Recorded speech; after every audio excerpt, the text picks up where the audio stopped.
دنیا میں کامیابی اس کو ملے گی جو اسباب اختیار کرے گا. تبھی تو آج گوروں دنیا کے لحاظ سے غیر مسلم زیادہ کامیاب ہیں, کیونکہ دنیا کے لحاظ سے بہرحال انہوں نے کامیابی کے اسباب ہم سے زیادہ اختیار کیے, اس لیے اللہ نے ان کو نواز دیا دنیا میں. تو یاد رکھیں اسی طرح آخرت کی کامیابی ان لوگوں کو ملے گی جو آخرت میں کامیابی کے وہ طریقے اختیار کریں گے جو اللہ اس کے رسول نے بیان کیے, جن کو آخرت کے اسباب کہا جاتا ہے. اور وہ آخرت کے اسباب کیا ہیں جو میں نے آیت پڑھی, وَذَرُوا ظَاهِرَ الْإِثْمِ وَبَاطِنَهُ, یہ پوری تمہید اس آیت کو سمجھانے کے لیے میں نے پڑھی ہے. یہ جو پوری تمہید میں نے اتنا لمبا بیان کیا نا, یہ صرف اس آیت کو سمجھانے کے لیے کہ اللہ نے بتایا ہے کہ جہنم کی آگ سے وہ بچے گا اور جنت میں وہ جائے گا جو فرائض و واجبات پورے کرے اور کبیرہ گناہوں سے بچے. وہ یہ اصول اور ضابطہ ہے. کبھی کبھار اللہ ان اصولوں کے خلاف کسی کو ویسے ہی بخش دیتے ہیں یا چھوٹی سی نیکی کام آ جاتی ہے. جیسے حدیث میں آتا ہے کہ ایک شخص نے پیاسے کتے کو پانی پلایا, اللہ کو اس پہ ترس آیا, اللہ نے بخش دیا. یہ قانون نہیں ہے, یہ ضابطہ نہیں ہے, یہ ایک اللہ کی قدرت ہے. جو جیسے حضرت مریم کو بغیر شوہر کے اولاد مل گئی, ابراہیم علیہ السلام آگ میں جل کے بھی بچ گئے, تو یہ ایسا ایک واقعہ ہے. ہم اس قسم کی حدیثوں سے استدلال کر کے گناہ پہ جری ہوتے ہیں کہ یار وہ ایک آدمی نے کتے کو پانی پلایا تھا, اس کے اللہ نے سارے گناہ بخش دیے, تو میں تو صبح پوری سبیل کھول کے بیٹھا ہوا ہوں, میں تو صبح شام کتے کے مالک کو بھی پانی پلا رہا ہوتا ہوں. اب جو بہنوں کی وراثت کم وقت کھا کے بیٹھا ہوا ہے اس کو نہیں دیکھتا کہ اصول یہ ہے کہ اللہ نے فرمایا کہ جو کسی کا مال کھاتا ہے, قانون قرآن میں الگ بیان کیا ہے, اللہ کی قدرت اور رحمت کے واقعات الگ سے بیان کیے. قانون کو فالو کرنا ہے ہم نے. جو الگ سے قدرت کے واقعات اور معجزے ہیں اور جو کرامتیں ہیں وہ اصول نہیں ہیں, وہ کرائیٹیریا نہیں ہے, وہ معیار نہیں ہے. اصول اور ضابطے جو ہے وہ قرآن کی وہ آیات ہیں جن میں اللہ نے اصول اور ضابطے بیان کیے ہیں. زندگی ان اصولوں کو سامنے رکھ کے گزارنی ہے. زندگی معجزوں کو, کرامتوں کو اور اللہ کی رحمت کے جو استثنائی واقعات ہیں ان کو سامنے رکھ کے نہیں گزارنی ہے. کاش یہ بات کسی طرح سے کھوپڑی میں بیٹھ جائے ہم سب کی. جس کو دیکھو وہ سمجھتا ہے رمضان میں بخشا جاؤں گا, میں بالکل رمضان میں نیٹ کلین ہو جاؤں گا, چاہے اس کا عید کے دن فلم دیکھنے کا پروگرام ہو, چاہے وہ انٹرنیٹ پر بےہودہ چیزیں دیکھ رہا ہو, لیکن وہ کتوں کو پانی پلا کے خوش ہو رہا ہوگا. ساری رات بیٹھ کے انٹرنیٹ پہ بےہودہ فلمیں دیکھے گا, صبح 2 کتوں کو روٹی ڈال دے گا اور حدیث سنائے گا کہ جی وہ ایک کتے کو بخش دیا تھا تو میں تو 6 کتوں کو پانی پلا چکا ہوں اب تک. تو بھائی یہ اصول تھوڑی ہے, تو ایک واقعہ ہے اللہ کی رحمت کا. قانون قرآن میں دیکھو بار بار, یہ جو میں نے آیت پڑھی اس میں اللہ نے یہ قانون بیان کیا ہے. ان الذین یکسبون الاثم, اللہ فرماتے ہیں یقیناً, قاعدہ یہی یقیناً انہ کے ساتھ بیان کیا جا رہا ہے, جو لوگ گناہ کما رہے ہیں سیجزون, بہت بڑی دھمکی, ان قریب ان کو بدلہ دیا جانے والا ہے. اس خوش فہمی میں نہ رکھنا, نہ رہنا کہ 2 کتوں کو پانی پلا دیا تو جیسے اس کو بخش دیا تھا تو میں بھی بخش دوں گا. میں قانون نہیں ہے میرا, وہ قدرت ہے, وہ قدرت ہے, تاکہ تم یقینی طور پر جہنم کے فتوے لوگوں پہ نہ لگاؤ. ایسا بھی ہو جاتا ہے, اللہ ایسے بھی بخش دیتا ہے, بعض دفعہ ہوتا ہے. بھائی اصول نہیں ہے یہ. صحیح مسلم کی حدیث ہے, آپ صلی اللہ علیہ وسلم نے فرمایا اس امت میں بہت سے نمازی, بہت سے روزے دار بھی جہنم میں جائیں گے. تو صرف نماز پڑھ لینا بھی کافی نہیں ہے, صرف روزے رکھ لینا بھی کافی نہیں ہے. حدیث میں بڑی وعیدیں ہیں وراثت کھانے پر, یتیموں کا مال کھانے پر. کھا رہے ہیں, جھوٹ بول رہے ہیں. جھوٹ کتنا بڑا جرم ہے. آپ صلی اللہ علیہ وسلم سے کسی صحابی نے پوچھا یا رسول اللہ مسلمان سے فلاں گناہ ہو سکتا ہے؟ فرمایا نہیں. فرمایا ہاں ہو سکتا ہے. یا رسول اللہ فلاں گناہ ہو سکتا ہے؟ فرمایا ہو سکتا ہے, کبھی شیطان غالب آ جاتا ہے. یا رسول اللہ مسلمان جھوٹ بول سکتا ہے؟ آپ نے فرمایا نہیں, جھوٹ نہیں بول سکتا. صبح و شام جھوٹ چل رہا ہے. باپ سے الگ جھوٹ, بیوی سے الگ جھوٹ, دفتر میں باس سے الگ جھوٹ, کسٹمر سے الگ جھوٹ. 27ویں رات کو سمجھتے ہیں بخشش ہو جائے گی, لازمی ہو جائے گی. رو رو کے اللہ سے دعائیں مانگیں گے, اے اللہ معاف کر دے, آج 27ویں رات ہے تو بخشا جائیں گے. بھائی اصول یہ نہیں ہے. 27ویں رات میں بھی, لیلۃ القدر میں بھی اسی کی بخشش ہوگی جو رو کر اللہ سے اپنے گناہ معاف کروا لے اور آئندہ اللہ سے گناہ نہ کرنے کا عہد کر لے. قانون یہ ہے کہ 27ویں میں بھی اسی کی بخشش ہوگی. اگر رمضان میں میرے بھائی سب کی ہی بخشش ہو جاتی تو نبی صلی اللہ علیہ وسلم نے روزہ رکھ کے جو غیبت کرنے والی عورتیں تھیں ان کے بارے میں یہ کیوں فرمایا کہ تمہارا روزہ ہی نہیں ہے؟ کچھ عورتوں نے روزہ رکھا, نبی صلی اللہ علیہ وسلم کے پاس آئی, آپ نے فرمایا تمہارا روزہ نہیں ہے. قے کی تو ان سے جو ہے نا گوشت کے لوتھڑے نکلے, وہ حیران کہ ہم نے تو گوشت کھایا نہیں ہے. آپ نے فرمایا تم نے مسلمان کی غیبت نہیں کی تھی؟ انہوں نے کہا ہاں. فرمایا یہ وہی گوشت ہے. اگر صرف رمضان کے روزے یا صرف رمضان کا, اب تو روزے رکھنا بھی ضروری نہیں ہے. اور یاد رکھیں کورونا وائرس میں روزہ چھوڑنا جائز نہیں ہے. تراویح کے بارے میں تو علماء کی رائے چل رہی ہے, کراؤڈ سے پھیلتا ہے, روزہ چھوڑنے کی قطعاً کوئی گنجائش نہیں ہے. روزہ جب تک کوئی عملی طور پر بیمار نہیں ہوگا روزہ نہیں چھوڑ سکتا. وہ بیماری کے صرف خطرے سے روزہ قضا کرنا جائز نہیں ہے. جماعت کی نماز پر تو خود حدیث میں بہت ساری چھوٹ ملتی ہیں کہ اس عذر سے بھی جماعت چھوڑ سکتے ہو, اس عذر سے بھی چھوڑ سکتے ہو.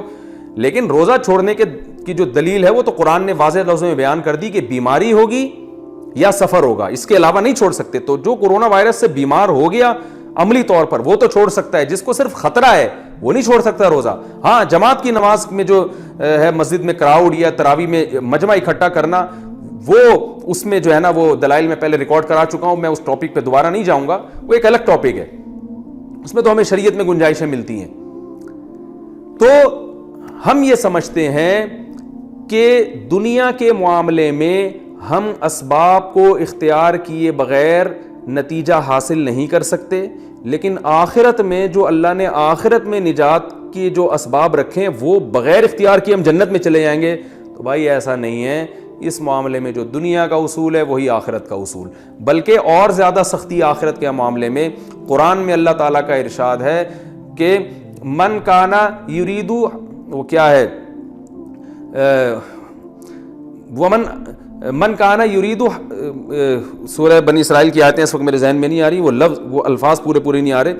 آگے من کانا یرید العاجلہ, فرمایا جو اس دنیا کا ارادہ کرتا ہے نا, دنیا کی کوشش کرتا ہے, عجلنا لہو فیہا ما نشاء لمن نرید, تو جتنی دنیا وہ چاہتا ہے اتنی نہیں, جتنی ہم چاہیں گے اس کو دیں گے, اور دیں گے بھی اس کو جس کے بارے میں ہمارا ارادہ ہوگا. بسا اوقات دنیا میں آپ سبب اختیار کرتے ہیں وہ پھر بھی سبب ضائع ہو جاتا ہے, لیکن آخرت کے بارے میں اللہ نے کیا فرمایا کہ ومن اراد الآخرہ, جو آخرت کا سبب اختیار کرے گا تو اللہ فرماتے ہیں اولئک کان سعیہم مشکورا, ان کو لازمی اس کا نتیجہ ہم دیں گے, لازمی اجر ملے گا. تو میرے بھائی آخرت دنیا کے معاملے میں تو بڑے ڈیڑھ ہوشیار بنے ہوئے ہیں. یہاں تو کوئی یہ نہیں کہتا کہ روٹی نہیں کھاؤں گا تو کوئی بات نہیں, وہ خود بخود میرا پیٹ بھر جائے گا, اور میں آگ میں چھلانگ لگاؤں گا تو اللہ بچا لے گا, جیسے ابراہیم علیہ السلام کو بچایا تھا تو مجھے بھی بچا لے گا. یہاں کہتے نہیں بھائی وہ صرف ابراہیم علیہ السلام کو ہی بچایا, مجھے نہیں بچائے گا, اس آگ کو مجھ سے دور رکھو. لیکن آخرت کے معاملے میں جہاں بات آتی ہے تو وہاں ہم کہتے ہیں یار میں نہ بہنوں کی وراثت ادا کروں گا, نہ میں داڑھی رکھوں گا, نہ میں فرض نماز کی پابندی کروں گا, نہ میں والدین کے ساتھ حسن سلوک کروں گا, نہ میں بیوی بچوں کے حقوق ادا کروں گا, میں کتا خرید کے اس کو پانی پلاؤں گا روزانہ. تو فلاں صحابی کے بارے میں, فلاں شخص کے بارے میں حدیث میں آتا ہے اس نے کتے کو پانی پلایا تھا, جنت میں گیا تھا, تو میں 6 کتوں کو پانی پلاؤں گا, میں تو 6 دفعہ جنت میں جاؤں گا. تو بھائی جیسے آپ دنیا کے معاملے میں ایک ابراہیم علیہ السلام کے واقعے سے استدلال کر کے آگ کے قریب کبھی بھی نہیں جاتے, تو ایسے یاد رکھو حدیث میں جو اس طرح کے کچھ واقعات آتے ہیں, فلاں کے ساتھ اللہ کی رحمت کا یہ معاملہ ہوا, تو ان واقعات سے استدلال کر کے آپ اپنے اوپر اس کو بھی فٹ نہیں کر سکتے, کیونکہ دنیا میں جو اصول اور ضابطے اللہ نے کامیابی کے رکھے ہیں, دنیا میں کامیابی کے لیے انہی اصول کو فالو کرنا پڑے گا. بالکل یاد رکھیں, اسی طرح آخرت میں کامیابی کے لیے بھی آخرت میں کامیابی کے جو اصول اللہ نے لکھے ہیں بتائے ہیں ان کو فالو کرنا پڑے گا. یہ وظیفوں سے مسئلہ حل نہیں ہوگا. ابھی لوگ یہ بھی بہت پوچھتے ہیں کہ کورونا وائرس میں ہم کون سا وظیفہ پڑھیں. بھائی گناہ چھوڑو, آپ دنیا کے اسباب بھی اختیار کریں کہ کراؤڈ میں نہیں جانا, اور جو بھی اسباب جو ڈاکٹر بیان کر رہے ہیں وہ دنیا کے اسباب ہیں, اور جو علماء بیان کر رہے ہیں وہ سب دنیا کے اسباب ہیں. لیکن علماء دنیا کے ساتھ ساتھ آخرت کے اسباب بھی بیان کرتے ہیں. آخرت کے اسباب یعنی کورونا وائرس کے جو دینی اسباب ہیں وہ کیا ہیں؟ رسول اللہ صلی اللہ علیہ وسلم نے فرمایا جب کسی قوم میں بے حیائی آتی ہے تو ایسی ایسی وبائیں آئیں گی کہ تمہارے باپ دادا نے کبھی سنی بھی نہیں ہوگی. تو کورونا کی وبا سے اگر اجتماعی سطح پہ بچنا چاہتے ہیں تو اجتماعی سطح پہ بے حیائی سے بھی توبہ کرنی پڑے گی. وہ کرنے کے لیے تیار نہیں ہے. صبح شام فون آ رہے ہیں, ادھر کوئی وظیفہ بتا دیں, کوئی وظیفہ بتا دیں, کوئی ابے تو چھوڑ دے, ایک گناہ تو چھوڑ دو بھائی. تم 100 گناہ تمہاری زندگی میں ہے تو اس وبا کی وجہ سے ایک صرف تو توبہ کر لینا. اے اللہ میں یہ 100 گناہ کرتا ہوں, ان میں سے ایک کو اپنی لسٹ سے زندگی سے نکال رہا ہوں, شاید اللہ کچھ رحم کر لے. گناہ ایک بھی چھوڑنے کے لیے تیار نہیں ہے. وظیفوں پہ زور لگایا ہے, ہر کام میں وظیفہ چاہیے ان کو. میں وظیفوں کا منکر نہیں ہوں, لیکن یاد رکھو کہ جو چیز جس چیز کا سبب ہوتی ہے نا, اس سبب کو ہٹانا پڑے گا آپ کو. جب تک وہ سبب زندگی سے دور نہیں کرو گے وہ مصیبت نہیں ٹل سکتی, اور اگر ٹل بھی جائے گی تو اس سے بڑی مصیبت کا پیش خیمہ ہوگی. کیونکہ فرعون پر جب مصیبتیں آئیں تو مصیبتیں ٹلی ہیں. فرعون اس خوش فہمی میں مبتلا ہو گئے کہ ہم نے تو توبہ بھی نہیں کی, موسیٰ علیہ السلام پر ایمان بھی نہیں لے کر آئے, اور پھر بھی اللہ نے مینڈکوں کا عذاب بھی ہم سے دور کر دیا, جوؤں کا عذاب بھی دور کر دیا. وہ اس خوش فہمی میں تھے کہ اب ہمیں توبہ کی ضرورت نہیں ہے, مصیبت تو ویسے ہی ٹل گئی. ان بیچاروں کو یہ نہیں پتا تھا کہ بھائی یہ جو مصیبت ٹلی ہے نا, یہ بڑی مصیبت میں ڈالنے کے لیے. اب تجھے سمندر میں پانی میں غرق کیا جائے گا, اس کے بعد یہ چھوٹے موٹے عذابوں کی تجھے ضرورت ہی نہیں رہے گی. تو یاد رکھو, وبا تو آتی ہیں چلی جاتی ہیں, وبائیں ہمیشہ سے آتی رہی ہیں, اللہ کرے یہ بھی چلی جائے, جلدی چلی جائے. ہم کمزور ہیں, ہم اللہ کی سزا کا جو ہے وہ برداشت نہیں کر سکتے, ہم کمزور ہیں. لیکن یاد رکھو, اگر ہمیں توبہ کی توفیق نہیں ملی تو وبا سے ہلاک ہوں یا نہ ہوں, اس سے بڑی مصیبت میں اللہ ہمیں مبتلا کر دے گا. اور اگر ہمیں توبہ کی توفیق مل گئی, پھر بے شک اس وبا میں ہم ہلاک ہو بھی جاتے ہیں, شہادت کا بھی اجر ملے گا, اور اصل کامیابی تو آخرت کی کامیابی ہے. تو پھر مرنا ہمارے لیے بچنے سے زیادہ قیمتی ہے. تو یاد رکھیں, جس طرح دنیا میں سبب اختیار کرنا پڑتا ہے کامیابی کے لیے, اسی طرح آخرت کی کامیابی کے لیے بھی میرے بھائی آخرت کا سبب اختیار کرنا پڑے گا, اور وہ ہے گناہوں سے بچنا. لوط علیہ السلام کی قوم پہ عذاب اس لیے نہیں آیا کہ وہ تہجد نہیں پڑھتی تھی, وہ اشراق نہیں پڑھتی تھی, یا لا الہ الا انت سبحانک انی کنت من الظالمین کی تسبیح نہیں پڑھتی تھی, بلکہ اس پر ایک گناہ تھا. وہ کیا گناہ تھا اس قوم میں؟ لڑکوں سے بدکاری. تو لوط علیہ السلام نے ان سے یہ نہیں کہا کہ فلاں وظیفہ پڑھ لو, فلاں 27ویں رات میں جاگ لینا, سب معاف ہو جائے گا. انہوں نے کہا سب کچھ کرنا پڑے گا بعد میں, پہلے یہ جو لڑکوں سے بدفعلی والا گناہ اس کو چھوڑو. وہ قوم اس کے لیے تیار نہیں تھی. شعیب علیہ السلام نے اپنی قوم کو یہ نہیں سمجھایا کہ لیلۃ القدر آئے گی تو فلاں عبادت کر لینا تو اگلے پچھلے سارے معاف ہو جائیں گے. شعیب علیہ السلام نے سمجھایا کہ سب سے پہلے جو ناپ تول میں کمی ہے نا, یہ چھوڑو, یہ نہیں چھوڑو گے تو اللہ کا عذاب آئے گا. اور آیا, ناپ تول میں کمی نہیں چھوڑی, کسٹمر کو ٹھگنا نہیں چھوڑا, عذاب آیا, وہ قوم ہلاک ہوئی ہے.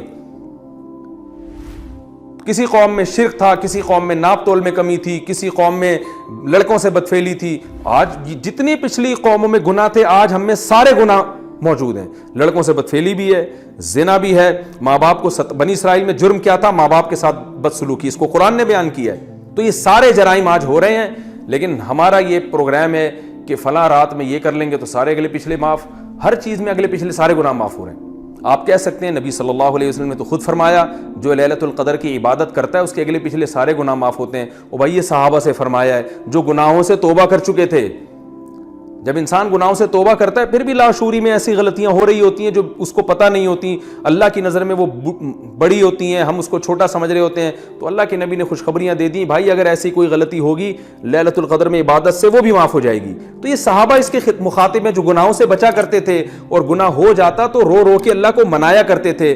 یہ وہ لوگ مخاطب ہیں جو بہنوں کی وراثت دبا کے نہیں بیٹھے ہوئے تھے, جو بیوی کے حقوق ادا کرتے تھے, اولاد کے حقوق ادا کرتے تھے, والدین کے حقوق ادا کیا کرتے تھے, صدقات و خیرات کیا کرتے تھے. ان کو بتایا گیا ہے کہ تم جب رمضان کے روزے رکھو گے اور رات کی تراویح اور عبادت کرو گے اور صدقات و خیرات کرو گے تو اور اونچے درجات ہو جائیں گے. اور ان بشری تقاضوں کی وجہ سے بعض دفعہ انسان کتنا ہی نیک ہو پھر بھی اس سے گناہ ہو جاتے ہیں, پتہ ہی نہیں چلتا اس کو. بعض دفعہ پتہ چلتا ہے لیکن وہ اس لیول کی توبہ نہیں کرتا جس لیول کی توبہ کرنی چاہیے.